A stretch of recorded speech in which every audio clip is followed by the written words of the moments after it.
ધોરણ 7 chapter number 2 અપૂર્ણાંક અને દશાંશ સંખ્યાઓ સ્વાધ્યાય 2.5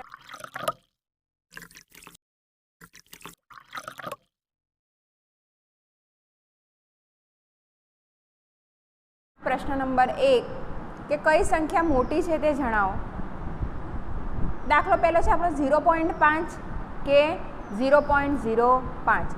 હવે આની અંદર છે ને આપણે બે દશાંશ સ્થાનને પહેલા દશાંશ સ્થાનને સરખાવીશું કે અહીંયા 0 છે, પહેલા અંકમાં 0 છે તો બીજા અંકમાં પણ શું છે 0 છે।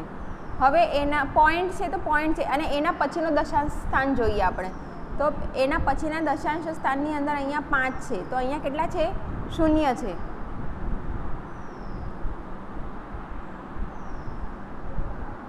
તો 5 કેવા છે 0 કરતાં મોટા, તો આપણે અહીંયા લખીશું બંને સંખ્યાના દશાંશ સ્થાન સરખાવતા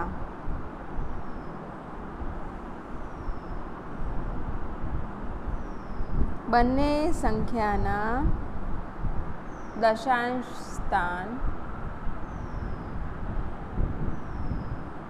સરખાવતા 5 ગ્રેટર ધેન 0 માટે કઈ સંખ્યા મોટી આવશે 0.5 ગ્રેટર ધેન 0.05। બીજો દાખલો જોઈએ 0.7 કે 0.5। હવે અહીંયા તો આપણે પહેલા દશાંશ સ્થાનમાં તો 0 0 છે, પછી પોઈન્ટ પછી એકમાં શું છે 7 છે ને એકમાં 5 છે, તો 7 કેવા કહેવાશે મોટા કહેવાશે માટે અહીંયા લખીશું કે બંને સંખ્યાના દશાંશ સ્થાન સરખાવતા 7 ગ્રેટર ધેન 5 માટે 0.7 ગ્રેટર ધેન 0.5। ત્રીજો દાખલો છે 7 કે 0.7।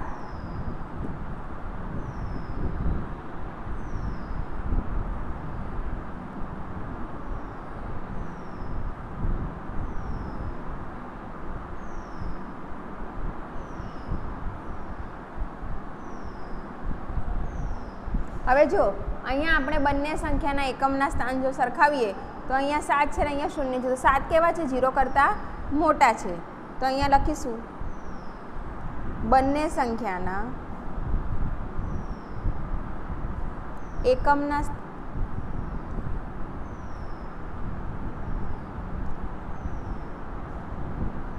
સરખાવતા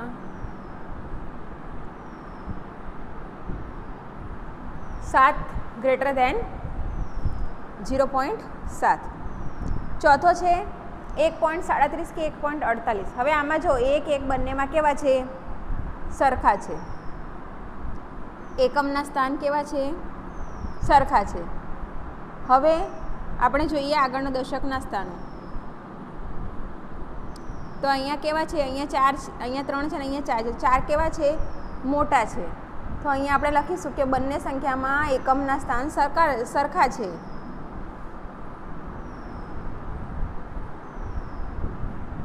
એકમના સ્થાન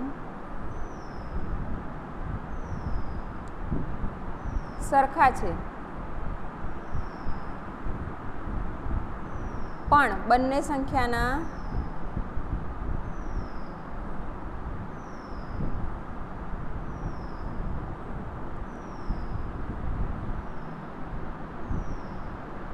દશાંશના સ્થાન સરખાવતા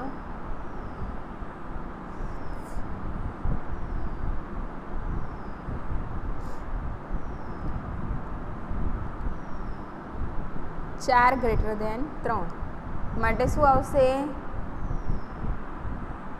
અહીંયા 49 છે, 1.49 ગ્રેટર ધેન 1.37।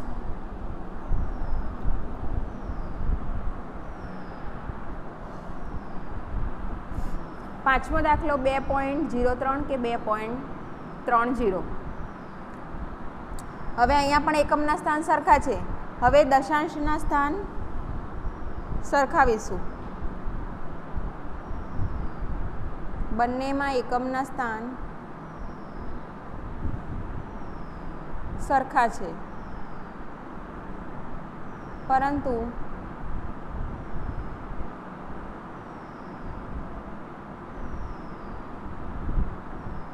દશાંશના સ્થાન સરખાવતા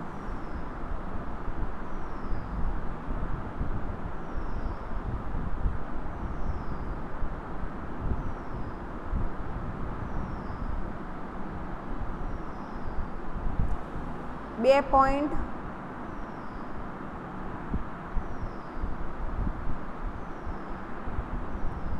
ત્રીસ ગ્રેટર દેન 2.03. છઠ્ઠો દાખલો 0.8 કે 0.88. હવે આ જે 0.8 છે ને એને હું 0.80 પણ લખી શકું છું.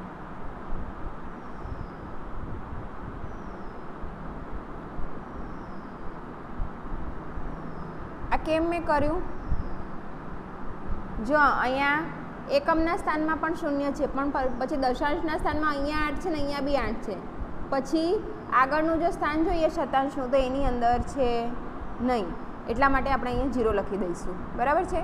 તો અહીંયા લખીએ બંને સંખ્યાના દશાંશના સ્થાન સરખા છે.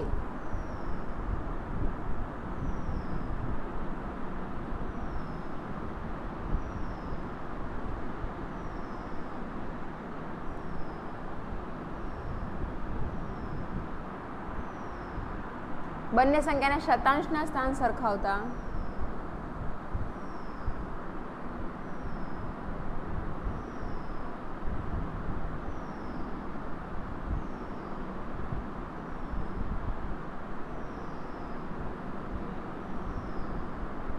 શું થશે? 0.88 ગ્રેટર દેન 0.80 કે 0.8.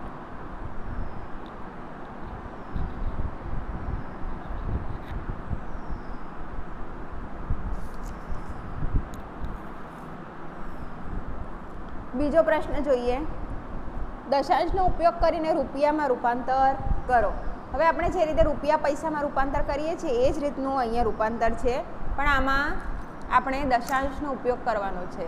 હવે અહીંયા આપણને આપ્યું છે 7 પૈસા. બરાબર છે? તો આપણને ખબર છે 1 રૂપિયો એટલે 100 પૈસા બરાબર 100 પૈસા બરાબર 1 રૂપિયો, તો 7 પૈસા બરાબર કેટલા? એ રીતે આપણે પહેલાં લખીશું.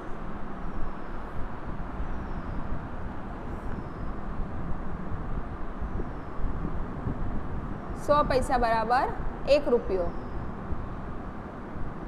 માટે 7 પૈસા બરાબર કેટલા રૂપિયા? તો શું કરીશું? 7 ગુણ્યા 1ના 7 ક્રોસ ગુણાકાર 7 ગુણ્યા 1 ના છેદમાં 100. 7 ના છેદમાં 100. હવે છેદમાં 100 હોય તો શું આવે? 0 પોઈન્ટ પછી 07 પૈસા રૂપિયા. 0.07 રૂપિયા. અને આટલું બધું ના કરવું હોય તો આપણે શું કરવાનું? પૈસાનું જો રૂપિયામાં રૂપાંતર આપ્યું હોય તો એને 100 વડે ભાગી નાખવાના. હવે બીજું છે 7 રૂપિયા અને 7 પૈસા. તો જો આપણે રૂપિયાને પૈસામાં ફેરવવાની જરૂર નથી, પણ 7 પૈસા એટલે આપણે અહીંયા શોધી લીધું 0.07.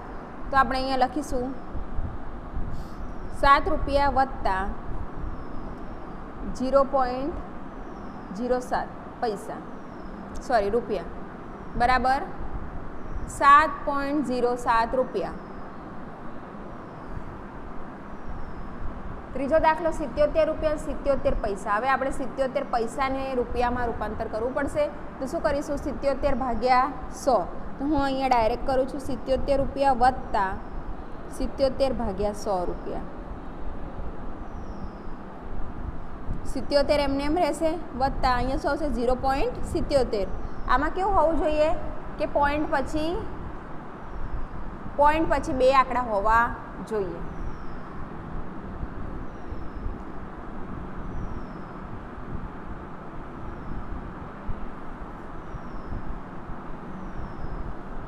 એટલે શું આવશે? 77.77 રૂપિયા.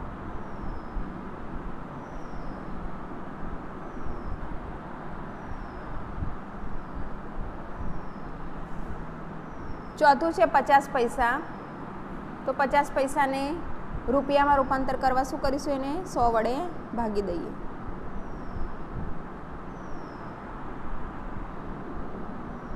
0 0 કેન્સલ એટલે શું આવે 0.5 રૂપિયા. હવે હું 0 0 કેન્સલ ના કરું તો હું અથવા 0.50 રૂપિયા આ રીતે બી લખી શકું. પાંચમો દાખલો છે 2.35 પૈસા, સોરી 235 પૈસા. તો એની અંદર આપણે 235 ભાગ્યા 35 કરી દઈએ, 235 ભાગ્યા 100 કરી દઈએ. શું આવશે 2.35, કેમ કે છેદમાં 100 હોય તો પોઈન્ટ પછી 2 જ આંકડા હોવા જોઈએ. તો આને કઈ રીતે વંચાવાશે કે 2 રૂપિયા 35 પૈસા.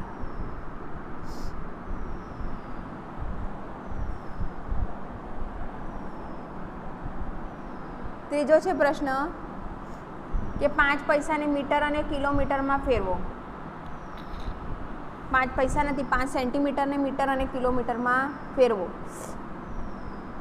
તો 5 સેન્ટીમીટરને મીટરમાં ફેરવવા શું કરીશું, 5 ભાગ્યા 1 મીટર એટલે 100 સેન્ટીમીટર. પહેલાં હું લખી દઉં છું એક દાખલામાં કે 100 સેન્ટીમીટર બરાબર 1 મીટર માટે 5 સેન્ટીમીટર બરાબર કેટલા મીટર? તો 5 ગુણ્યા 1 ના છેદમાં 100, 5 ના છેદમાં 100 એટલે શું આવશે 0.05 મીટર. હવે કિલોમીટરમાં ફેરવવાનું છે.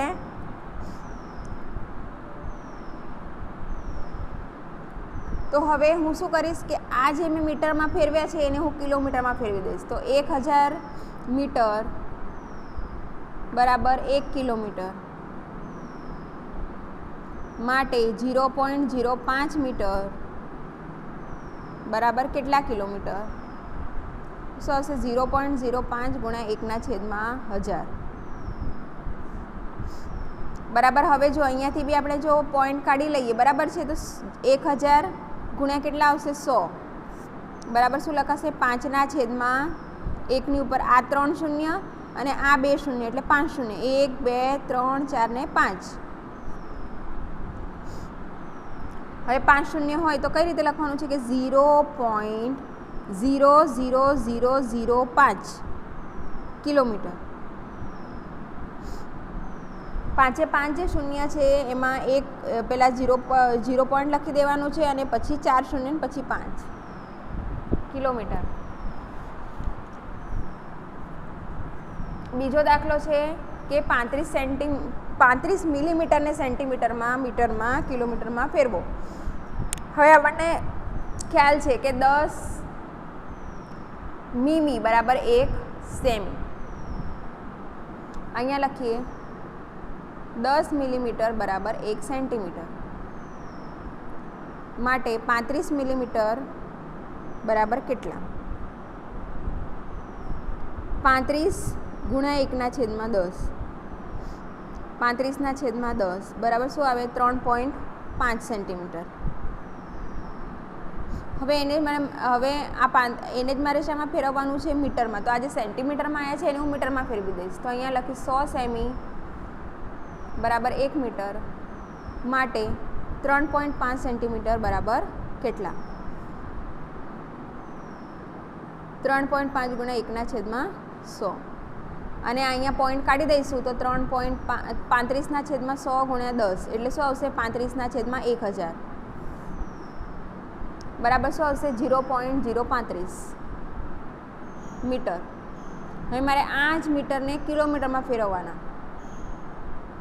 બરાબર છે. તો 1000 મીટર બરાબર 1 કિલોમીટર માટે 0.035 મીટર બરાબર કેટલા કિલોમીટર? 0.035 ગુણ્યા 1 ના છેદમાં 1000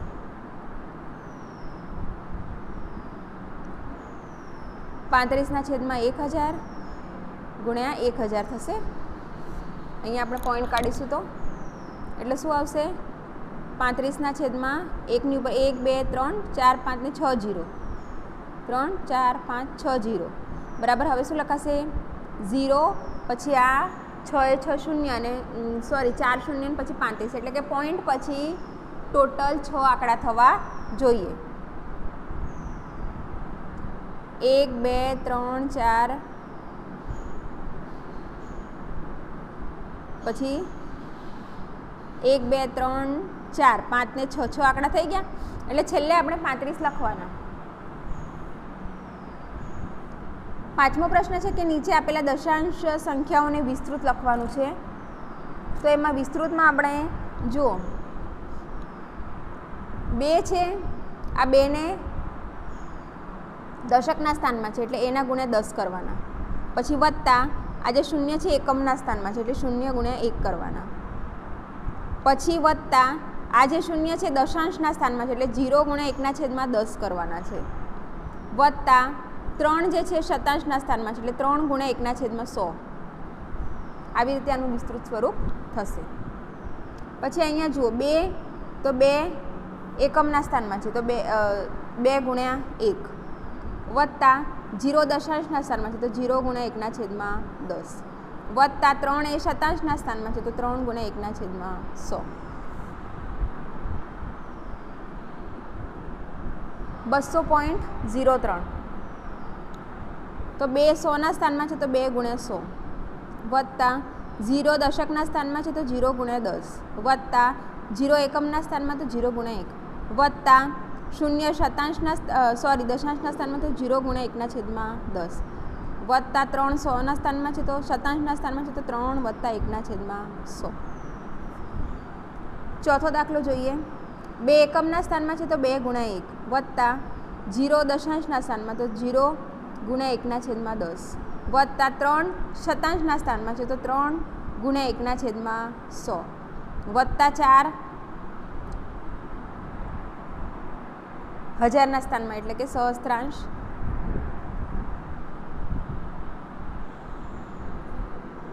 તો 4 ગુણ્યા 1ના છેદમાં 1000.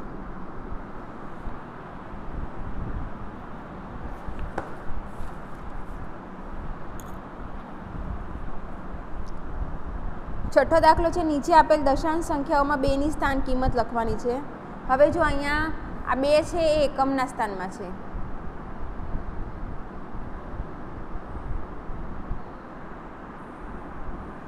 તો શું થશે 2 ગુણ્યા 1 બરાબર 2. અહીંયા 2 છે એ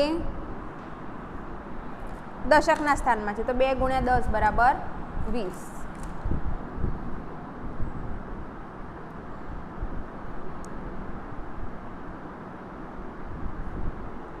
2 ગુણ્યા 10 બરાબર 20. અહીં જે 2 છે દશાંશના સ્થાનમાં છે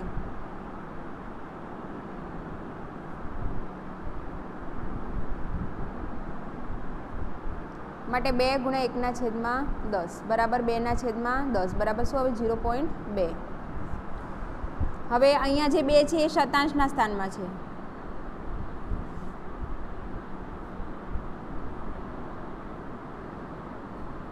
માટે 2 ગુણ્યા 1ના છેદમાં 100 બરાબર 0.02.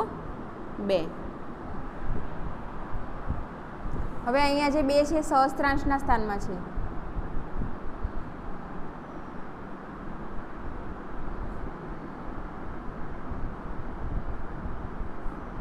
માટે 2 ગુણ્યા 1ના છેદમાં 1000 2ના છેદમાં 1000 શું આવે 0.002.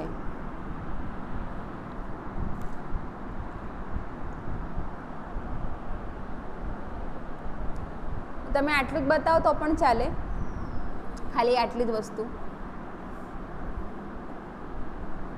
હવે સાતમો દાખલો જોવાનો છે કે એક સ્થળ એ પરથી સ્થળ દિનેશ સ્થળ એ પરથી સ્થળ બી તરફ જાય છે અને ત્યાંથી તે સ્થળ સી તરફ જાય છે. એનું બીથી અંતર 7.5 કિલોમીટર છે, બીનું સીથી અંતર 12.5 કિલોમીટર છે. આયુબ, હવે બીજો છે આયુબ જે છે એ પરથી સ્થળ ડી તરફ જાય છે અને ત્યાંથી તે સ્થળ સી તરફ જાય છે. ડીનું એથી અંતર 9.3 કિલોમીટર છે અને સીનું ડીથી અંતર 11.8 કિલોમીટર છે. તો કોણે વધારે મુસાફરી કરી અને કેટલી? તો પહેલાં આપણે લખીએ એનું બીથી અંતર કેટલું છે?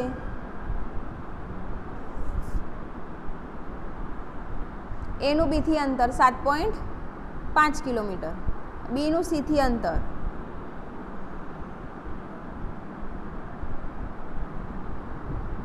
12.7 કિલોમીટર અને બીનું સીથી અંતર શોધ્યું. હવે એથી સી સુધીનું અંતર આપણે શોધવાનું છે, બરાબર છે? દિનેશ માટે, દિનેશની મુસાફરી એથી સીનું અંતર બરાબર શું આવશે? સિમ્પલ જ છે, 7.5 વત્તા 7.5 વત્તા 12.5 12.7 7.5 વત્તા 12.7 તો શું આવશે? 20.2 કિલોમીટર. હવે આયુબ માટે જોઈએ.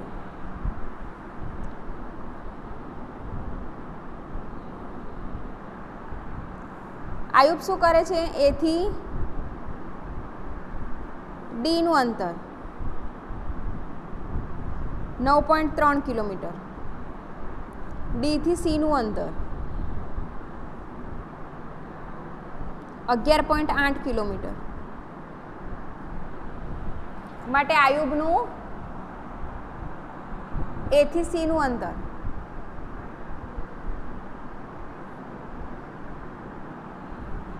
9.3 વત્તા 11.8 એટલે કેટલા થશે? સરવાળો કરીશું તો 21.1 કિલોમીટર. તો શું કરે છે? આયુબ વધારે મુસાફરી કરે છે.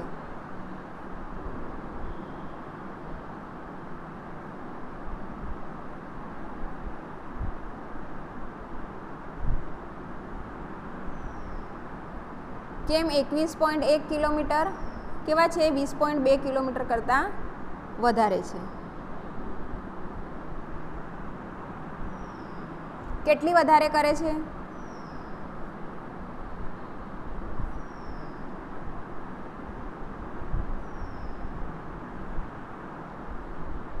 21.1 માઇનસ 20.2 બરાબર જવાબ આવશે 0.9 કિલોમીટર જેટલું.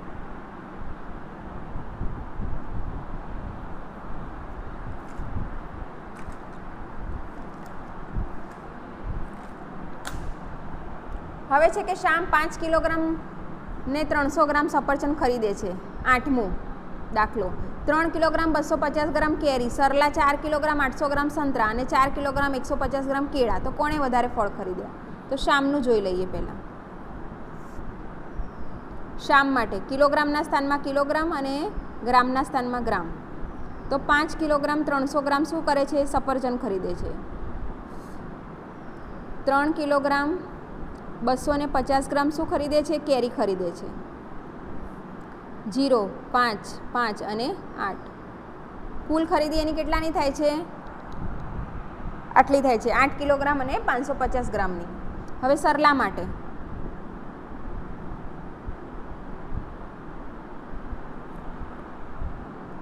કિલોગ્રામ અને ગ્રામ એ કેટલું ખરીદે છે? 4 કિલોગ્રામ 800 ગ્રામ શું ખરીદે છે? સંતરા વત્તા 4 કિલોગ્રામ 150 ગ્રામ કેળા. તો એની કુલ ખરીદી 0, 5, 9 અને 8. 8 વત્તા 1 9 અને 4 વત્તા 4 8. તો આટલી ખરીદી કરે છે. હવે શું છે કે સરલા શ્યામ કરતાં વધારે ફળ ખરીદે છે. 0. શું લખીશું કે 8.950 કિલોગ્રામ ગ્રેટર દેન 8.550 કિલોગ્રામ. આમ સરલા શામ કરતાં વધુ ખરીદી કરે છે. હવે આપણે 9મો દાખલો 42.6 કિલોગ્રામ કરતાં 28 કિલોમીટર કેટલું ઓછું છે? તો અહીંયા બાદબાકી કરીશ. ઓછા 28.0 કિલોમીટર કશું ના હોય છે એમાં તો 0 લખી દેવાનું. હવે 6 અહીંયા 12માંથી 8ને બાદ કરીએ તો આવશે 4 અને અહીંયા 3માંથી 2ને બાદ કરીએ તો 1 એટલે કેટલા આવે? 14.6 કિલોમીટર ઓછા છે.